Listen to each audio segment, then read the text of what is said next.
Assalomu alaykum aka, sizlar bilan Murfat Kamolovich. Bugungi videomizda sizlar bilan grafikasi top o'yinlar haqida gaplashamiz. Undan oldin iltimos kanalga obuna bo'lib, videoga like bosib qo'ying. Sababi biz 100 ta obunachiga juda ham qattiq intilyapmiz.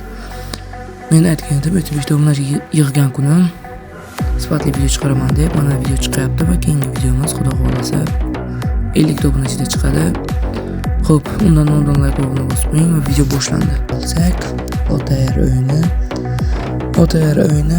Play Market'ni yuklab olishingiz mumkin va bu ochiq dunyoda mashinangizni istagan joyda berishingiz mumkin yoki poygalarga qatnashib mashinalar sotib olib o'ynashingiz mumkin.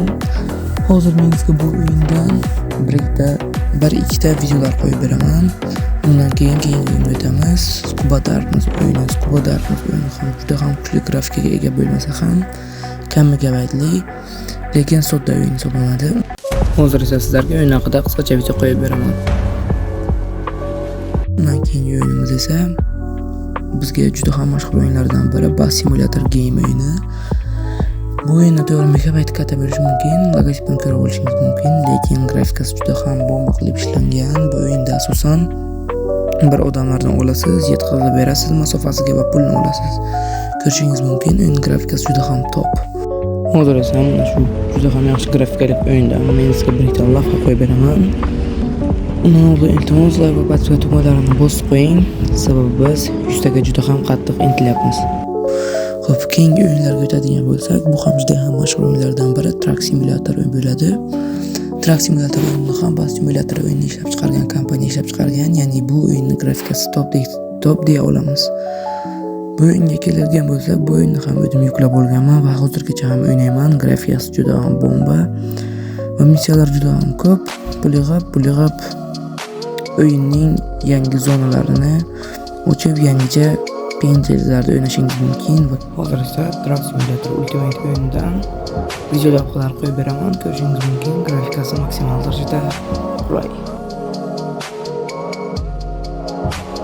Keyingi asosiy o'yinlarga o'tadigan bo'lsam, Offroad o'yini bo'ladi. Mana yuklab olganman, ko'rishingiz mumkin.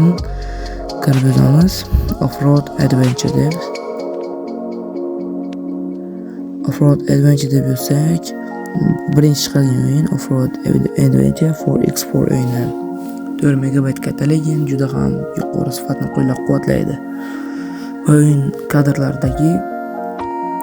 O'yin kadrlari mana shu rasmda ko'rsatilganga juda ham yaqin, lekin shuni o'zi bo'lmaydi. Hozir mengizga bu o'yindan ham grafikasi juda ham yuqori bo'lgan telefonda o'ynalgan videoni qo'yib beraman.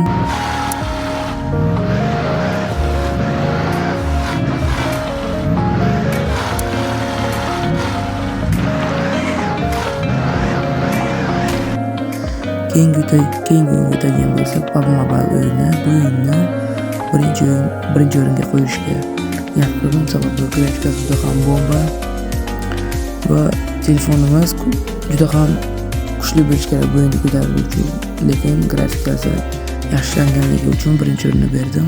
Video yakuniga yetdi. Agar video foydali bo'lgan bo'lsa, kanalga obuna bo'lib, videoga like bosing va kanalda bundan ham foydali videolar bor.